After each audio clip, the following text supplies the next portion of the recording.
తోడు నిత్యముంచి నన్ను నడిపించుము నడిపించుము. పరిశుద్ధమైన తండ్రి, ఈ సమయంలో నీ వాక్యాన్ని వినబోతున్నా. నీ వాక్యములో నుండి మాతో మాట్లాడండి.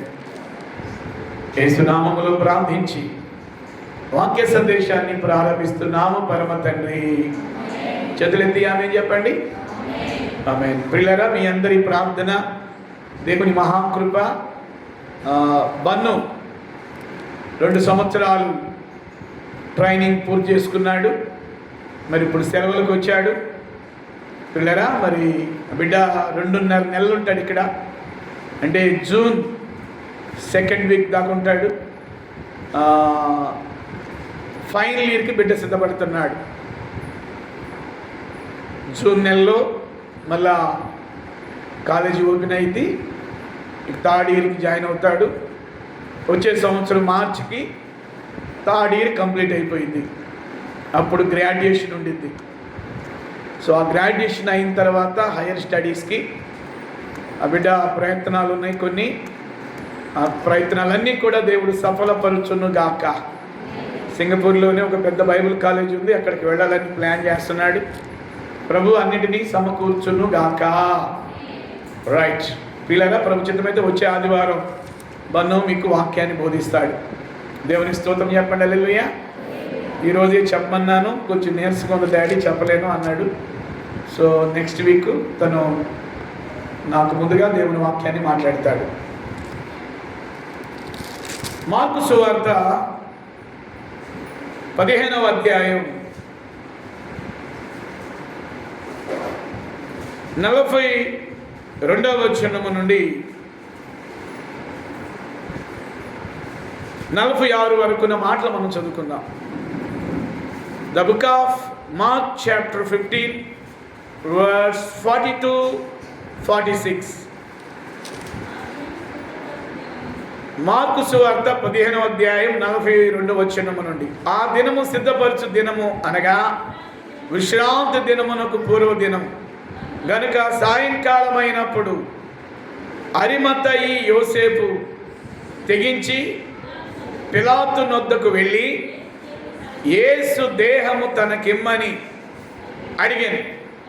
అతడు ఘనత వహించిన వాడై యొక్క సభ్యుడై దేవుని రాజ్యము కొరకు ఎదురు చూచువాడు. పిలాతు ఆయన ఇంతలోనే చనిపోయిన అని ఆశ్చర్యపడి ఒక శతాధిపతిని తన యొద్దకు పిలిపించి ఆయన ఇంతలో చనిపోయినని అతన్ని అడిగాను. శతాధిపతి వలన సంగతి తెలుసుకొని యోసేపునకు ఆ శవము అప్పగించెను. అతడు నారబట్ట కొని ఆయనను దింపి ఆ బట్టతో చుట్టి బండలో తొలిపించిన సమాధి యందు ఆయనను పెట్టి ఆ సమాధి ద్వారమునకు రాయి పొర్లించెను. దేవుడి మాటలను మన కొరకు ఆశీర్వదించును గాక. చేతులెత్తి ఆమేన్ చెప్పండి. చాలా జాగ్రత్తగా మీరు వినండి. ఈ శ్రమల దినాల్లో వచ్చే నెల 18వ గుడ్ ఫ్రైడే, 20వ తారీఖున ఈస్టర్. గుడ్ ఫ్రైడే అంటే యేసు ప్రభుని సిలువ వేసిన రోజు, మంచి శుక్రవారం. ఈస్టర్ అంటే యేసు ప్రభు సమాధి నుండి, మరణము నుండి తిరిగి లేచిన రోజు. మనకి ఏప్రిల్ 18న గుడ్ ఫ్రైడే ఆరాధన ఉండింది. ఏప్రిల్ 20న ఈస్టర్ ఆరాధన ఉండింది, పునరుద్ధానపు ఆరాధన. పిల్లరా, ఈ చదువుకున్నటువంటి వాక్యములో ఈరోజు మీకు అరిమత్తయి యోసేపు అనే ఒక వ్యక్తిని గురించి నేను మీతో మాట్లాడతా. జాగ్రత్తగా వినండి. బైబిల్ చెప్తుంది, చాలా క్లుప్తమైనటువంటి వివరణ మాత్రమే ఆయన గురించి రాయబడింది.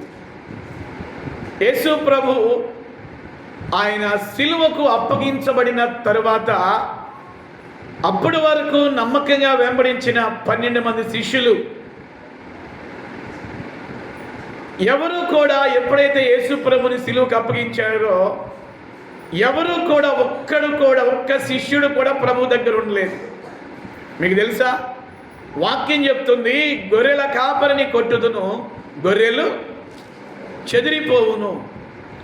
మీకా గ్రంథములో ప్రవక్త అయినటువంటి మీకా చెప్పిన ప్రవచనం నెరవేరటానికి ఆ గొర్రెల కాపరి ఎవరు అంటే ప్రభువైన యేసుక్రీస్తు. మీకా ప్రవక్త అంటాడు కదా ప్రవచనం, నేను గొర్రెల కాపరిని కొట్టుదును, గొర్రెలు చెదిరిపోవును. అది ఎవరి కొరకంటే శిష్యుల కొరకు రాసిన ప్రవచనం. అది ఏనాడైతే యేసు ప్రభు సిలువకు అప్పగించబడ్డాడో అప్పటి నుంచి కూడా శిష్యులు ఎవరు కూడా ప్రభుకి దగ్గరగా ఉండలేదు. ఎందుకు ప్రభువుకు దగ్గరగా ఉండలేదంటే, ప్రభువు శిష్యుడని తెలిస్తే చంపేస్తారు. ఫలానా వ్యక్తి ప్రభువుని వెంబడిస్తున్నాడని తెలిస్తే చంపేస్తారు. కనుక యేసు ప్రభు సిలువకు అప్పగించబడిన తర్వాత ఆ శిష్యుల్లో ఒక్కడు కూడా దగ్గర లేడండి. చివరికి మనందరికీ తెలుసు, యేసు ప్రభు సిలువ మీద వ్రేలాడి చనిపోయాడు. ఉదయమే 9 గంటలకు సిలువ వేస్తే సాయంత్రం 3 గంటలకి సిలువ మీద యేసు ప్రభు ప్రాణాన్ని అర్పించాడు. ఎన్ని గంటలు వేలాడాడు సిలువ మీద?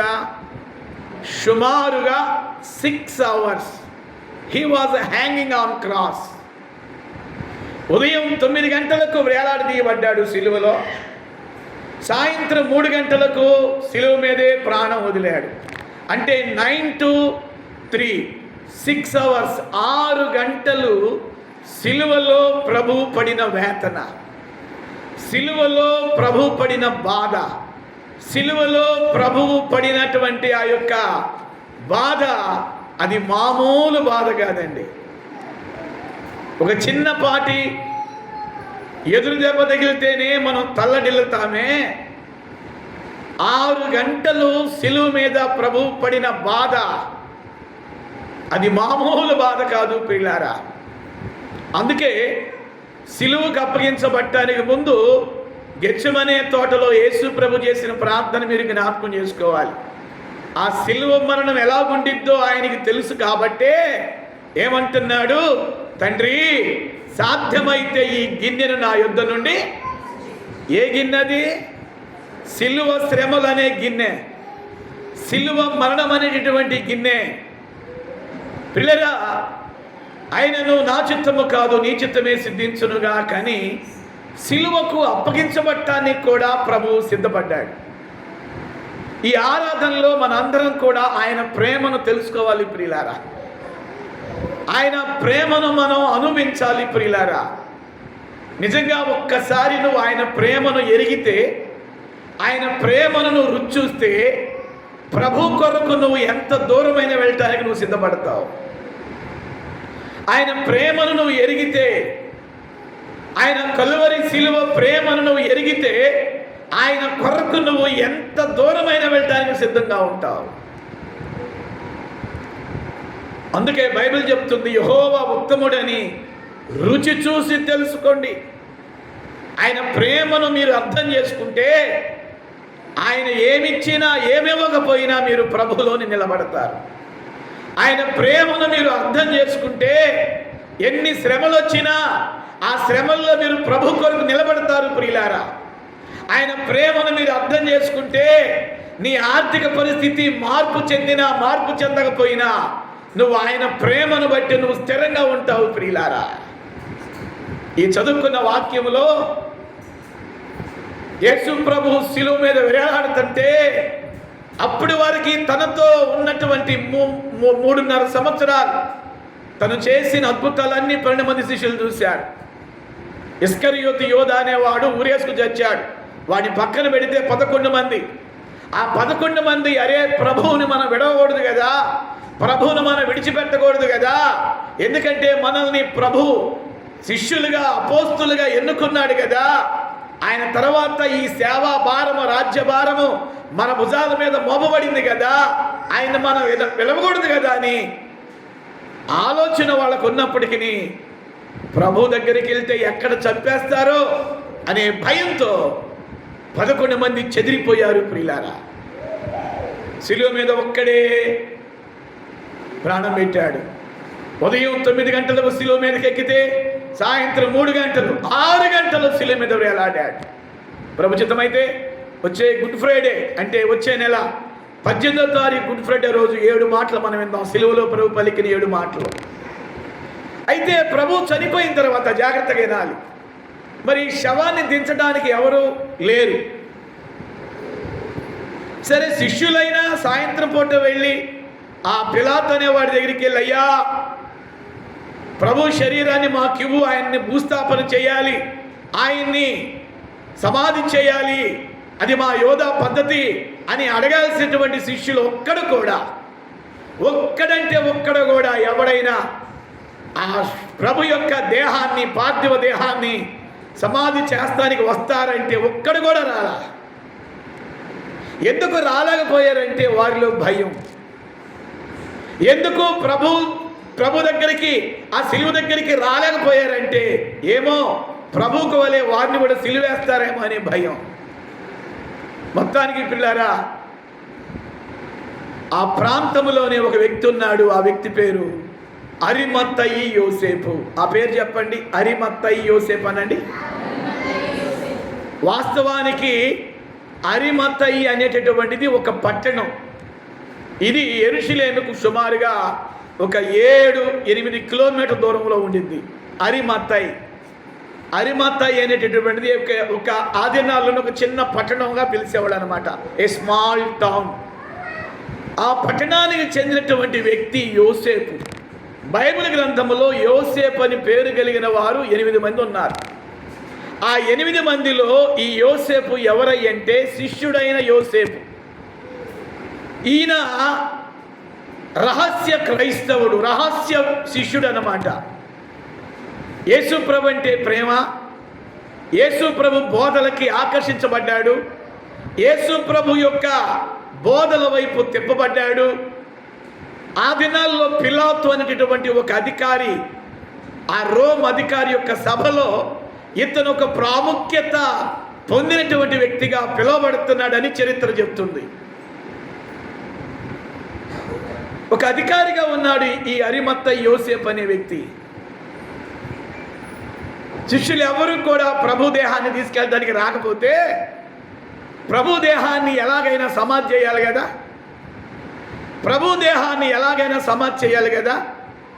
పిల్లరా, ఆ సమాధి కార్యక్రమం బాధ్యత ఎవరు భుజాన వేసుకున్నారు అంటే ఈ రహస్యంగా వెంబడించాడే ఈ అరిమత్తయి యోసేపు అనేటటువంటి శిష్యుడు ప్రభు యొక్క అంతిమ యాత్ర, ప్రభు యొక్క సమాధి కార్యక్రమం, ప్రభు యొక్క భూస్థాపన కార్యక్రమాన్ని తన భుజాల మీద వేసుకున్నాడు.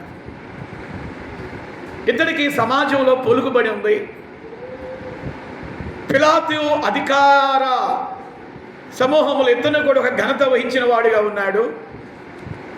ఎవరైనా శిష్యుడు వస్తాడా, పేతురు వస్తాడా, యాకోబు వస్తాడా, యోహాను వస్తాడా, వస్తే ధైర్యం చేసి ప్రభు శరీరాన్ని ఇమ్మంటే నేను కూడా 2 మాటలు చెప్పి పిలాతుకి, అవునయ్యా వాళ్ళ బోధకుడు, వాళ్ళ ప్రభు కాస్త ఆ శరీరాన్ని శిలువ మీద నుంచి దించి వాళ్ళకి ఇయ్యండి అని చెప్తానని అనుకుంటే ఒక్కడు కూడా రాల శిష్యుడు.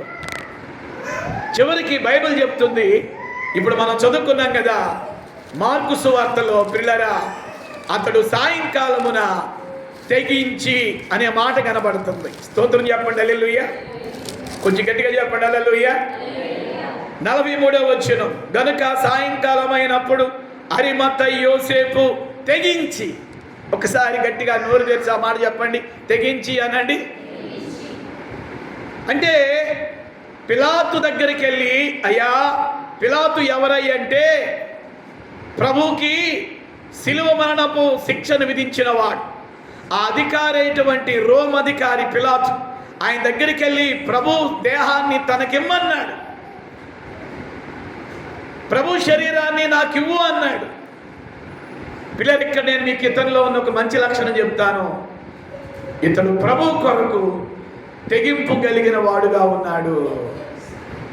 ఒకవేళ పిలాతు గనక అరిమత్తయి యోసేపు, యేసు ప్రభు శరీరం నీకెందుకు, నువ్వు కూడా ఆయన్ని నమ్ముకున్నావా, నువ్వు కూడా ఆయన శిష్యుల్లో ఒకడవా అని అంటే చెప్పేవాడేమో, అవునయ్యా నేను ఆయన నమ్ముకున్నాను, నేను ఆయన బోధల వైపు ఆకర్షించబడ్డాను, ఆయన ప్రభు అని నేను తెలుసుకున్నాను, ఆయన రక్షకుడు అని నేను తెలుసుకున్నాను అని ధైర్యంగా చెప్పుండేవాడేమో. తెగించాడు. ఒకవేళ ప్రభువుని సిలువకు అప్పగించిన పిలాతు, నువ్వేం చేసుకుంటావు ఆ దేహాన్ని, ఆ చనిపోయిన శవాన్ని నువ్వేం చేసుకుంటావు, నువ్వు కూడా ప్రభువునందు విశ్వాసం ఉంచావా అని అడిగితే ఎస్ అని చెప్పిన, ఒకవేళ ఆయన చంపినా నాకు ప్రభు కావాలి, నాకు ప్రభు దేహం కావాలి అని నేను అడుగుతానని సాయంత్రం పూట పిలాతు రాజమందిరంలో ఉంటే, మళ్ళా చెప్తున్నాను, ఈ పిలాతు ఎవరంటే యేసు ప్రభుకి సిలువ మరణ శిక్షను అమలుపరిచిన వాడు. అలాంటి సిలువ శిక్షను అమలుపరిచిన వాడి దగ్గరికి సాయంత్రం పూట 3 గంటల సమయంలో ప్రభు చనిపోయాడని తెలుసుకుని పిలాతు రాజమందిరంలో ఉంటే అతని దగ్గరికి వెళ్ళి అంటున్నాడు, సరాసరి రాజమందిరంలోకి వెళ్ళాడు. ఏమయ్యా అరిమత్త యోసేపు, ఎందుకు వచ్చావు నా రాజమందిరంలో కంటే పిలాతుని అంటున్నాడు ఈ అరిమత్త యోసేపు, మీరు సిలువేశారు కదయ్యా, మీరు సిలువేశారు కదా యూదుల రాజు, ఆయన దేహాన్ని నాకు కావాలి, ఆయన శరీరం నాకు కావాలి అని ఒకే ఒక మాట అన్నాడు. దానికి ముందు మాట ఆయన గురించి రాయబడింది తెగించి. ఆ మాట చెప్పండి, కొంచెం మంచి మాట అది, తెగించి అనండి. అంటే ప్రభు కొరకు ఒక తెగింపు కలిగిన వాడు అరిమత్త యోసేపు. ప్రభు కొరకు ఒక విశ్వాసం కలిగిన వాడు అరిమత్త యోసేపు. ప్రభు కొరకు ఒక నమ్మకమైన వ్యక్తిత్వం కలిగిన వాడు అరిమత్త యోసేపు. ఒకవేళ పిలాతు నన్ను చంపినా నేను చావటానికైనా సిద్ధమే, కానీ నా ప్రభు శరీరం నాకు కావాలి అని ధైర్యం చేసి ప్రాణాల మీద ఆశను కొడుదలేసుకుని పిలాతు దగ్గరికి వెళ్ళి, మీరు చంపినటువంటి యేసుని చచ్చిపోయాడయ్యా, ఉదయం 9 గంటలకు సిలువేస్తే సాయంత్రం 3 గంటలకు ఆయన ప్రాణం వదిలేడు, కాబట్టి ఆయనకి యూదా మత పద్ధతి ప్రకారం, క్రైస్తవ మత పద్ధతి ప్రకారం సమాధి చేయాలి, కొంచెం ఆయన దేహాన్ని నాకు ఇస్తావా అని రిక్వెస్ట్ చేసుకున్నాడు. చేసుకునేలేకి పిలాతు ఆ అరిమత్త యోసేపు విన్నపానికి అంగీకరించి, ఎస్ నువ్వు అన్నట్టే ఆ ప్రభుని ఆ శరీరాన్ని నీకు ఇస్తున్నావు, నీ ఇష్టం చెడు చేసుకో. పిల్లరా, అరిమత్త యోసేపు గురించి చరిత్ర చెప్తుంది, ఆయన ఒక్కడే శిలువ మీదకి ఎక్కాడంట. శిలువ మీదకెక్కి శిలువ మీద వేలాడుతున్న యేసు ప్రభు యొక్క పార్థివ దేహాన్ని, యేసు ప్రభు యొక్క ఆ మృతదేహాన్ని తన భుజం మీదకి ఎత్తుకున్నాడంట. ఎంత సమర్పణ అండి, ఎంత ప్రతిష్టత అండి.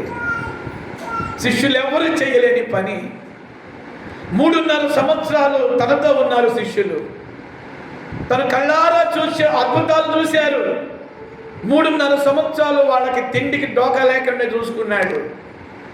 ఎక్కడ పడితే అక్కడికి తిప్పుకున్నాడు. 3.5 సంవత్సరాలు శిష్యుల్ని. ఒక్క శిష్యుడు కూడా సమాధి దగ్గర, చనిపోయినప్పుడు సిలువ దగ్గర లేరండి. ప్రభుని సమాధి చేసే గొప్ప భాగ్యం ఎవరికి దొరికిందో తెలుసా? రహస్యంగా వెంబడించాడే అరిమత్త యోసేపు. ఆయనకి కలిగిందండి ప్రభు పార్థివ దేహాన్ని భూస్థాపన చేసే గొప్ప భాగ్యం ఆయనకి దొరికిందండి. ఈ లోకంలో ఒక సామెత ఉంది, ఎంత పగోడైనా చివరి చూపు చూడటానికి వెళ్ళాలంట. స్తోత్రం చెప్పండి, హల్లెలూయా చెప్పండి, హల్లెలూయా. ఎంత శత్రువైనా, ఎంత పగాడైనా, ఎంతగా ఆ వ్యక్తిని గాయపరిచిన వాడైనా, నష్టపరిచిన వాడైనా చచ్చిపోయినప్పుడు ఆఖరి చూపుగానే వెళ్తారు. కానీ మీరు గమనించండి, 3.5 సంవత్సరాలు శిష్యులు తనతో ఉండి కూడా, తన బోధలు విని కూడా, తన మహిమను కళ్ళారా చూసి కూడా, తన ద్వారా పోషించబడి కూడా, తను చేసిన కార్యాలను కళ్ళారా చూసినా కూడా సిలువ దగ్గర ఒక్కడ కూడా నిలబడలేదు. చివరికి ప్రభు భూస్థాపన కార్యక్రమం, ప్రభుని రహస్యంగా వెంబడించిన అరిమత్తయి పట్టణానికి చెందిన యోసేపు అనే వ్యక్తి పిలాతు దగ్గరికి వెళ్ళి ప్రభు దేహమును తనకిమ్మన్నాడు, తీసుకో అన్నాడు. ఒక్కడే శిలువ మీదకి ఎక్కాడు, ప్రభువుని భుజాల మీద ఎక్కించుకున్నాడు, దించాడు. బైబిల్ చెప్తుంది ఆ దినాల్లో యూదులకి, ఆ దినాల్లో కాదు ఇప్పుడు కూడా, వాడు బతికుండగానే వాళ్ళ కొరకు సమాధులను త్రవ్వించుకుంటారు. స్తోత్రం చెప్పండి. హల్లెలూయా. యూదులకు ఉన్నటువంటి ఆచారం ఏంటంటే, ఇజ్రాయెల్ దేశంలో వాళ్ళు బ్రతికుండగానే వాళ్ళకై ఒక సమాధిని తవ్వించుకుంటారు. అది వాళ్ళ అలవాటు అనమాట, వాళ్ళ సంస్కృతి అది. ఈ అరిమత్త యోసేపు కాస్త డబ్బున్నవాడు. బైబిల్ చెప్తుంది డబ్బున్న వ్యక్తి, సమాజంలో పేరున్న వ్యక్తి, పిలాతు సంస్థానములో అధికారి, కాస్త మంచి పేరుంది కాబట్టి ఇప్పుడు తను తొలగించుకున్నటువంటి క్రొత్త సమాధిలో పిల్లరా పెట్టడానికి ముందట అతడు చేసిన మంచి పని ఏంటంటే, ప్రభు కొరకట ఒక క్రొత్త వస్త్రాన్ని కొన్నాడంట. స్తోత్రం చెప్పండి. చేతులెత్తి చెప్పండి, 2 చేతులెత్తి చెప్పాలి. హల్లెలూయా. ఇతని జీవితంలో కొన్ని మంచి లక్షణాలు ఉన్నాయి.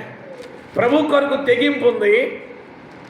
రెండవదిగా ప్రభువుని సమాధి చేయటానికి ముందు తన డబ్బులు పెట్టి ఒక నార వస్త్రాన్ని పిల్లరా కొన్నాడట. అంటే ప్రభువుకి కొంత డబ్బు ఖర్చు పెట్టాడు, ప్రభువుకి కొంత డబ్బు ఖర్చు పెట్టాడు. వస్త్రమును కొని అనే మాట కనబడుతుంది. నాకెందుకులే పోతే పోయేళ్ళు అనుకోలేదు, శిష్యులకు లేని సంబంధం నాకెందుకులే అనుకోలేదు, శిష్యులకు లేని పని నాకెందుకు అనుకోలేదు.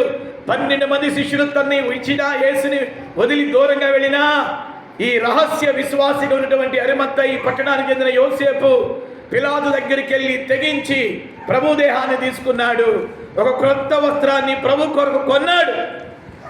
మూడవదిగా చూస్తే తను తొలిపించుకున్న, ఆ మాట వినండి జాగ్రత్తగా, తనకై తొలిపించుకున్న, తనకై రూపుదిద్దుకున్న ఆ క్రొత్త సమాధిలో, క్రొత్త సమాధి అనండి, సమాధి పేరంటేనే భయం వస్తుంది మీకు. చెప్పండి, క్రొత్త సమాధి. పిల్లరా తెగించాడు, డబ్బులు పెట్టి క్రొత్త వస్త్రాన్ని కొన్నాడు, తన కొరకై తొలిపించుకున్న ఆ క్రొత్త సమాధిలో పిల్లరా యేసు ప్రభుకి భూస్థాపన చేశాడు. స్తోత్రం చెప్పండి. హల్లెలూయా. ఇక్కడ నేను మీకు చెప్పాలనుకున్న ఒక మంచి మాట ఏంటంటే, అరిమత్త యోసేపుకి లాగా మనం ప్రభు కొరకు తెగింపు కలిగి ఉండాలి. ఎలాంటి కఠినమైన పరిస్థితులు మన జీవితంలో వచ్చినా ప్రభుని విడిచిపెట్టకూడదు, ప్రభుని విడిచిపెట్టకూడదు. పిల్లరా, ఎన్ని పరిస్థితులు నీ జీవితంలో మార్పు చెందినా, ఎలాంటి అనారోగ్యాలు, కష్టతరమైన పరిస్థితులు, ఎలాంటి ఆర్థిక సమస్యలు నిన్ను తట్టుతున్నా ప్రభువును మాత్రం విడిచిపెట్టకూడదు. ప్రభువుకు తెలుసు నిన్ను ఎప్పుడు విడిపించాలో, ప్రభువుకు తెలుసు నీకు ఎప్పుడు సహాయం చేయాలో, ప్రభువుకు తెలుసు నిన్ను ఎప్పుడు స్వస్థపరచాలో, ప్రభువుకు తెలుసు నిన్ను ఎప్పుడు బాగు చేయాలో, ప్రభువుకు తెలుసు నీ పరిస్థితులన్నిటినీ ఎప్పుడు క్లియర్ చేయాలో ప్రభువుకు తెలుసు. ప్రియులారా, ఈ చిన్న కష్టం వచ్చిందే అని ప్రభుని విడిచిపెట్టకూడదు, ఈ చిన్న బాధ వచ్చిందని ప్రభుని విడిచిపెట్టకూడదు, ఈ చిన్న సమస్య వచ్చిందని ప్రభుని విడిచిపెట్టకూడదు. బైబిల్ చెప్తుంది అరిమత్త యోసేపు ప్రభు కొరకు ధైర్యంగా నిలబడ్డాడు. చేతులెత్తి ఆమేన్ చెప్పండి. హల్లెలూయా. ప్రభు కొరకు ధైర్యంగా నిలబడ్డాడు. ప్రభు కొరకు ప్రియులారా, ప్రాణాలు పోయినా నాకు పర్వాలేదు, నాకు ప్రభు శరీరం కావాలి అని ఒక మంచి వైరాగ్యం. ఎంత ప్రేమించుంటాడు ప్రభువుని. ఇతరులో ఉన్న కొన్ని మంచి లక్షణాలు చెప్తున్నాను. అతడు ప్రభు కొరకు ధైర్యం కలిగిన వాడు, అతడు ప్రభు కొరకు వైరాగ్యం కలిగిన వాడు, అతడు ప్రభు కొరకు చచ్చిపోవడానికి సిద్ధంగా ఉన్నాడు. అరిమత్త యోసేపు ప్రభు కొరకు ఖర్చు పెట్టడానికి కూడా వెనుకాడలేదు. దేవునికి స్తోత్రం చెప్పండి. హల్లెలూయా. ప్రభు కొరకే ఖర్చు పెట్టడానికి కూడా వెనకాడలేదు. ఆ దినాల్లో ఒక నార బట్ట విలువ, ఒక నార వస్త్ర విలువ చాలా ఖరీదంట. నాకెందుకులే అనుకోలేదు, శిష్యులు చేయాల్సిన పని నాకెందుకులే అనలేదు. ప్రభు కొరకి తన ధనాన్ని కూడా ఖర్చు పెట్టాడు. మనం ఏం చేస్తున్నాం ప్రభు కొరకు? ఆదివారం వచ్చి 2 పాటలు పాడి ఏదో మనకు కలిగింది వేసేసి వెళ్ళిపోతున్నాం. కానీ అరిమత్త యోసేపు పిల్లరా, శిష్యులు ఎవ్వరూ చేయలేని గొప్ప పనిని ప్రభు కొరకు చేశాడు. ఈరోజు ముగింపులో మిమ్మల్ని అడుగుతున్నాను, నువ్వు ప్రభు కొరకు ఏం చేస్తున్నావు? నువ్వు ప్రభు కొరకు తెగింపు కలిగి ఉంటున్నావా? నువ్వు ప్రభు కొరకు నువ్వు ఏమైనా ఖర్చు పెట్టగలుగుతున్నావా? ప్రభువును నువ్వు ప్రేమించగలుగుతున్నావా?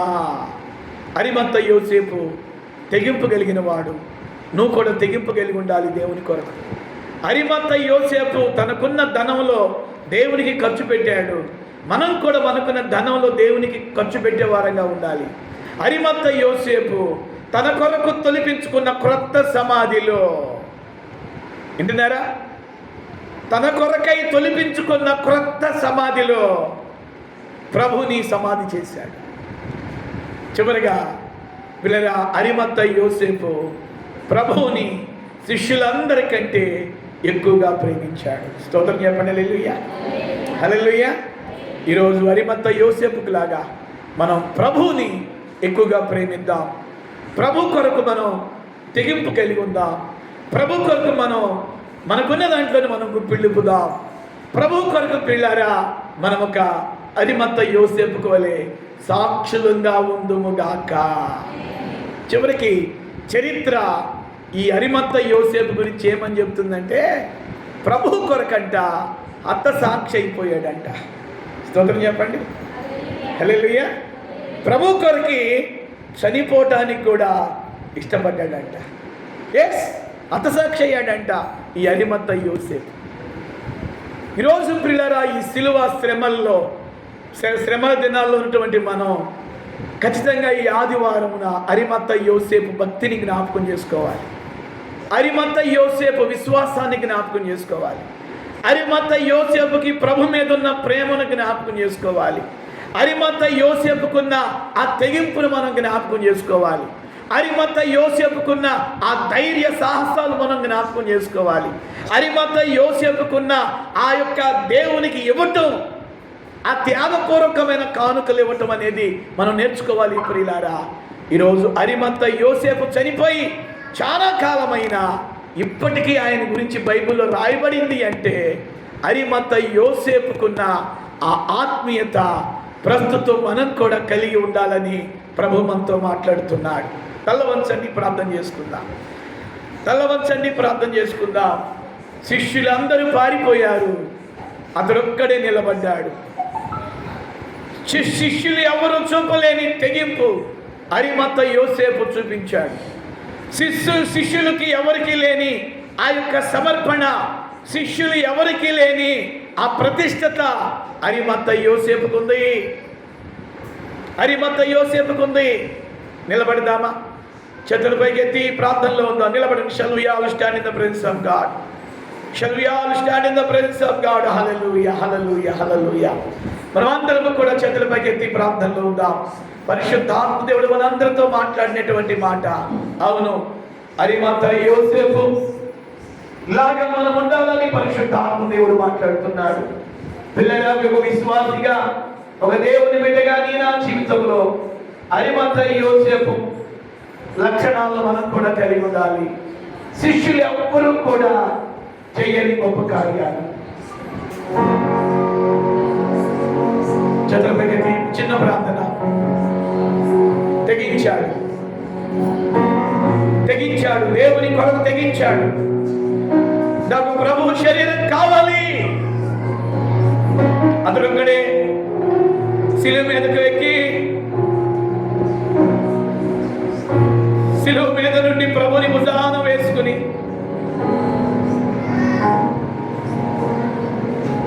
శిలువ మీద నుండి ప్రభుని భుజాన వేసుకుని కిందకు దిగి ఆయనకు స్నానము చేయించి ఆయనకు క్రొత్త వస్త్రాన్ని తొడిగి, బైబిల్ చెప్తుంది నార వస్త్రము, ఇట్స్ వెరీ కాస్ట్లీ డ్రెస్, ఖరీదైన వస్త్రాన్ని కొనడానికి కూడా వెనకాడలేదు. దేవుని కొరకు ఖర్చు పెట్టాడు. దేవుని కొరకు దాతృత్వం కలిగిన వాడు, దేవుని కొరకు ఇచ్చు మనసు కలిగిన వాడు, నా పాపము కొరకు, నా కొరకు ప్రాణం పెట్టిన నా దేవుని కంటే ఎక్కువైంది ఏమీ లేదని తనకున్న ధనాన్ని ప్రభు కొరకు ఖర్చు చేశాడు. చివరికి తను తొలిపించుకున్న క్రొత్త సమాధిలో ప్రభుని సమాధి చేశాడు. వావ్, ఎంత సమర్పణ, ఎంత సమర్పణ! చేతులెత్తి ప్రార్థన చేసుకోండి. ప్రభువా, అరిమంత యోసేపుకు వలె నా జీవితంలో కూడా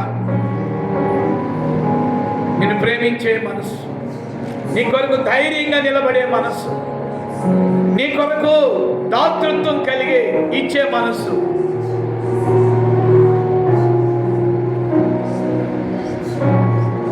ఈరోజు మనకున్నవన్నీ ఆయన ఇచ్చినవే కదా. ఈరోజు నువ్వు ఏది కలిగి ఉన్నావో అది కేవలం ఆయన ఇచ్చిందే. ఈరోజు సంగమా, మనం ఏమి కలిగి ఉన్నా అది ప్రభు నుండి పొందుకుందన్న సంగతిని మర్చిపోవద్దు. అది ఇల్లైనా, వస్తువైనా, వాహనమైనా, అది ధనమైన, అది ఆరోగ్యమైన, అది ఏదైనా ప్రభు నుండి ప్రభు నీకు ఇచ్చాడు, ప్రభు నీకు ఇచ్చాడు, ప్రభు నీకు ఇచ్చాడు. అరిమంత యోసేపుకు లాగా తెగింపు, దేవుని కొరకు తెగింపు, ప్రభుని గురించి సాక్ష్యం ఇచ్చట్లో కూడా తెగింపు. పిలాతు దగ్గరికి వెళ్ళి, నాకు ప్రభు దేహం కావాలి, సాక్షులుగా ఉండాలి, సువార్త చెప్పే విషయంలో సాక్ష్యం, ప్రభుని గురించి సాక్ష్యం ఇచ్చటలో తెగింపు, సువార్త ప్రకటనలో తెగింపు. కొన్ని మంచి లక్షణాలు. అతడు తెగింపు కలిగిన వాడు, అతడు భక్తి కలిగిన వాడు. అరిమత యోసేపు ప్రభుని ప్రేమించువాడు. అరిమత యోసేపు దేవుని కొరకు తన ధనాన్ని ఖర్చు చేసిన వాడు. అరిమత యోసేపు తను తొలిపించుకున్న క్రొత్త సమాధిలో ప్రభువుకి భూస్థాపన చేసిన వాడు. అరిమత యోసేపుకున్న మంచి లక్షణాలు మనమందరము కలిగి ఉందుము గాక. ఆత్మీయ తల్లి గారు ప్రార్థన చేస్తారు.